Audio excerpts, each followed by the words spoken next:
Here we're going to cover the settings used for the boat follow mission. Starting off with the fact that we're going to be trying to push this mission to the maximum limits, we need to change the battery warning because I don't want it going off before 20%. The dynamic home location is critical that this be on because we're going to be landing about 3 miles from where we're taking off, so we want it to be updating to based on our location on a regular basis. I found that the telemetry timeout might be better off as high as it goes. I had a timeout once and it disengaged the mission, which is what the next setting I think does. You can have it pause instead of disengage. The RC flight mode changed. This refers to the button on the side of the RC, Sports or P, and I want it to disengage when I flip that so that if I ever need to grab hold of control of the aircraft I can. I had a case where it was hovering and AutoPilot actually had crashed and I couldn't reconnect with AutoPilot. It didn't show the mission was engaged, so I couldn't disengage it. Ended up going into DJI Go to gain control. So after that I made that setting change and I've been very pleased. So I just do that out of habit at this point in time. The reset the gimbal on disengage I like to set because it's kind of weird to see the angle all screwy, and it's nice to have it looking forward and center at the end of a mission, but you may have a reason not to, so those are all settings you can choose. What does matter when we move into the movement parameters is the responsiveness. Definitely you want to move this up to 1 second or instant for a fast follow, because that's the amount of time it will take the aircraft to go from 100% backwards to 100% forwards or vice versa in order to keep up with a course correction. So having that set down, I put 1 second because I believe that a little bit of slop might be good, but that's things that you have to go practice with.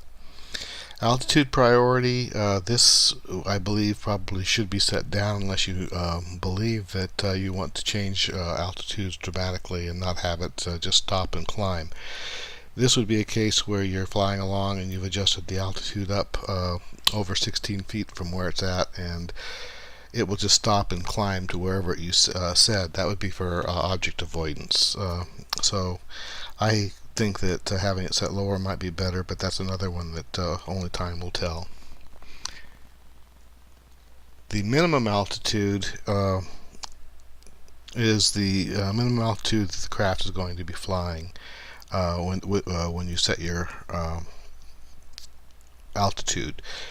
You can't drive it below that. That's like a hard deck for it. So if you don't want it to come down below 25 feet, then you would set this at 23 feet.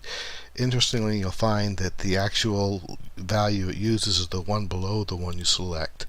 For the boat following, I was actually flying right off the water. I found 10 feet actually worked pretty good. Might go lower, but it's kind of awful close to the water, and that's kind of nerve-wracking. So 3 to 10 feet seems fine, and I'll show you that what this does is changes the setting here so that the altitude minimum is 10 feet. Again, I'll have to point out that's actually the value below the one I selected, not the one I selected. Don't know why that is, but they subtract 3 feet or add 3 feet on both ends, it appears. Maximum altitude is the maximum altitude that the aircraft can fly, but not the maximum altitude you'll see on the flight dashboard. The maximum altitude here is actually a combination of this maximum altitude, which is 410 feet, and the mode control, which is 90% of that value. And again, you subtract 3 and then multiply by 90. Now this maximum distance is a little bit confusing because this is the maximum distance you can get from your takeoff point. If you come down here to the destination parameters, however, this makes a lot more sense for the follow. This sets the actual destination parameter distance you see in the background. So if I change this to 500 meters, you'll see that the maximum on the slider moved down to 492 feet. Again, this is a combination of the mode control value, which is 30% of the value maximum distance in the distance parameter. Okay, so now we can get back to altitude tolerance. This is the altitude difference that it would, let's say, if I'm this close, then consider me, right on. I think that for the follow mission, we want it pretty tight.